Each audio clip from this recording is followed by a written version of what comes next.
What's up, y'all? Back again with another video. Autodesk Inventor. Today we're going to be going over, drumroll, work planes.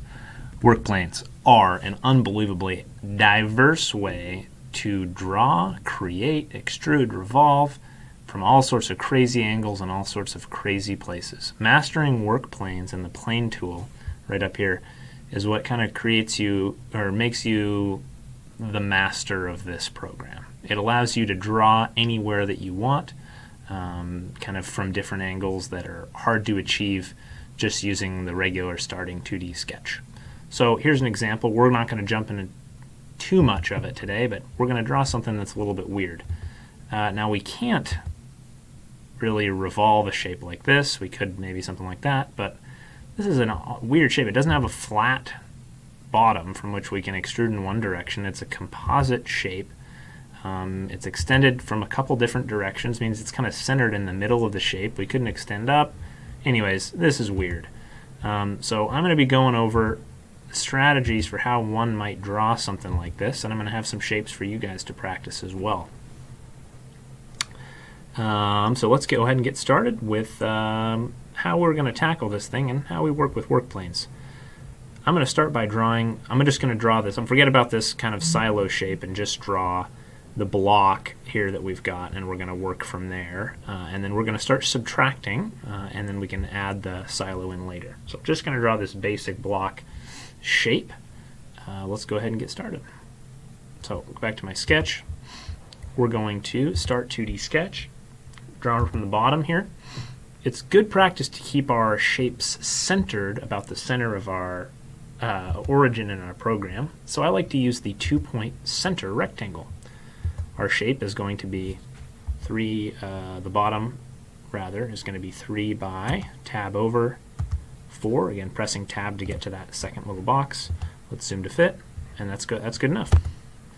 We'll finish the bottom. We've just drawn the bottom of our shape, and I believe the height is about 2.5. So we're going to extrude this shape up 2.5 inches. Press OK. Again, zoom to fit. That looks pretty good. Looks decent. At least, does that look like? Yeah, looks fine. 2.5 looks great. All right, so we have to cut. Our previous knowledge doesn't allow us to cut at a weird angle. Like, we've been able to create sketches on the side and cut a hole through the side. That was pretty easy. But we haven't been able to cut at these weird angles. So this is where work planes come in. The ones that we're going to be using today are the 3-point, 2 coplanar edges, and mid-plane between 2 points. And I would say these are fairly common ones that you'll use. We'll use a couple more in later videos. So we want to use the 3-point option. It turns out that if you have any 3 points, you can connect those 3 points with a plane in 3-dimensional space. And so that's enough information to identify a plane. Just like you could say any 2 points can create a line. So what I'm going to do is I'm going to first figure out, it looks like I'm just eyeballing here, I'm not going to go off exact values, but if we're looking at this corner, we need a point to connect to on this side, and down on the bottom. And these are actually going to be in several different sketches.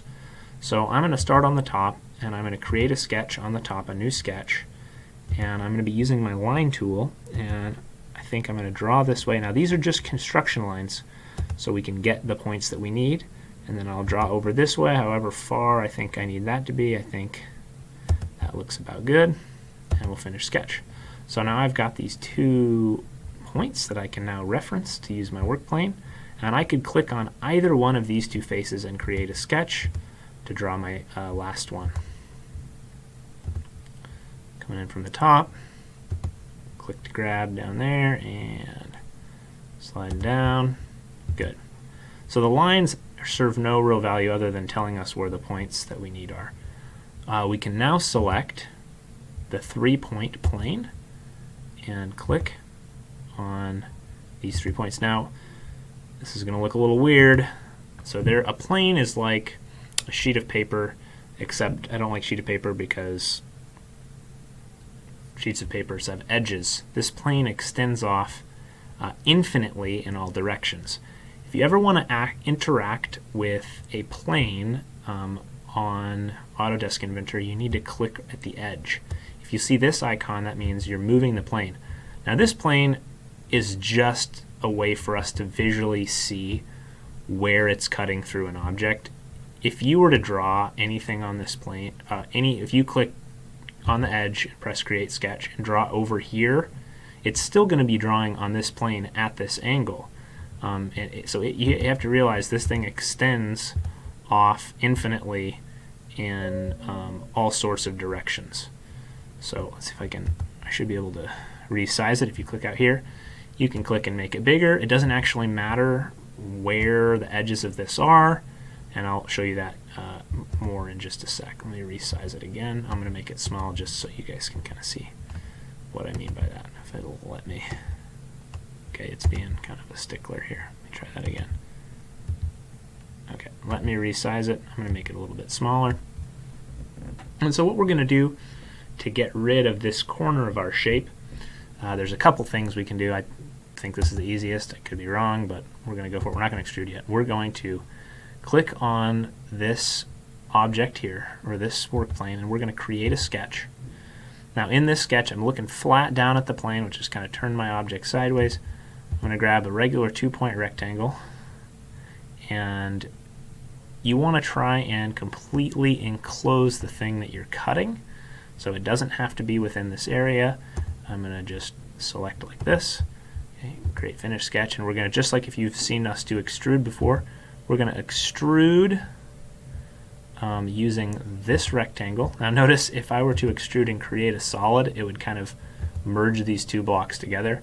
That's not what we're going for here. We're trying to use that rectangle to subtract.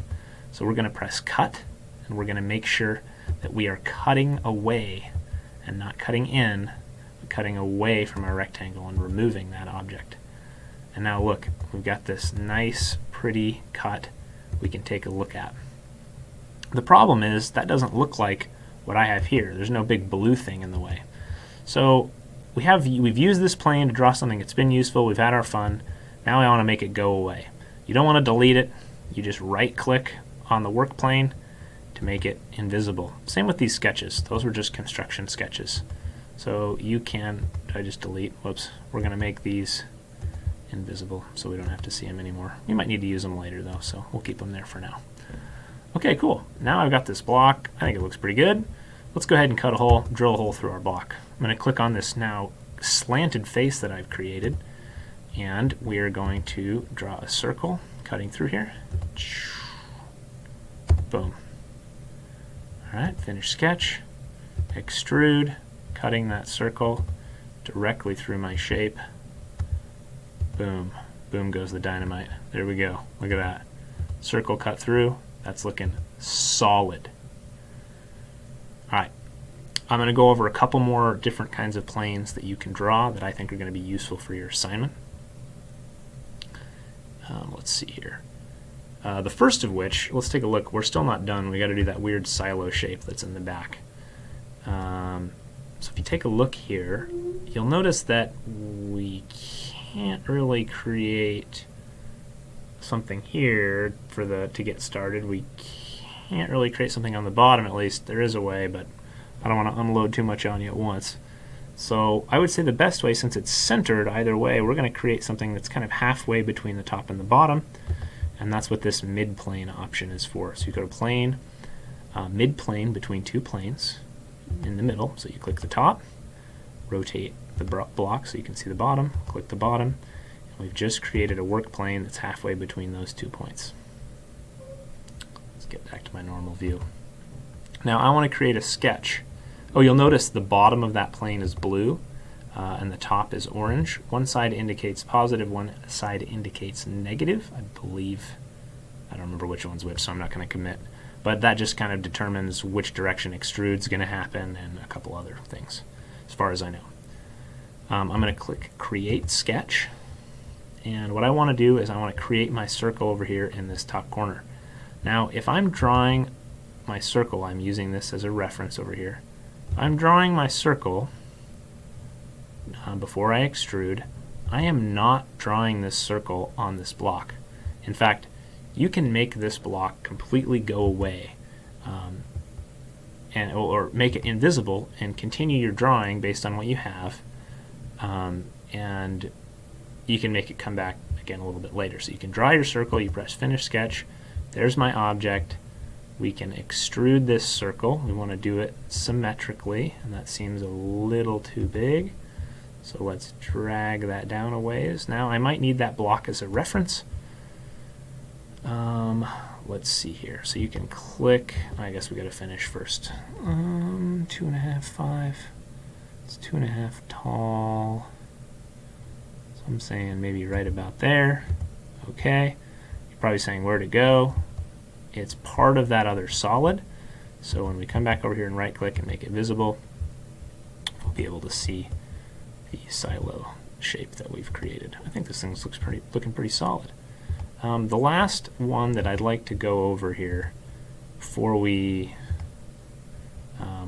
I leave you is I want to go over cutting with two coplanar edges.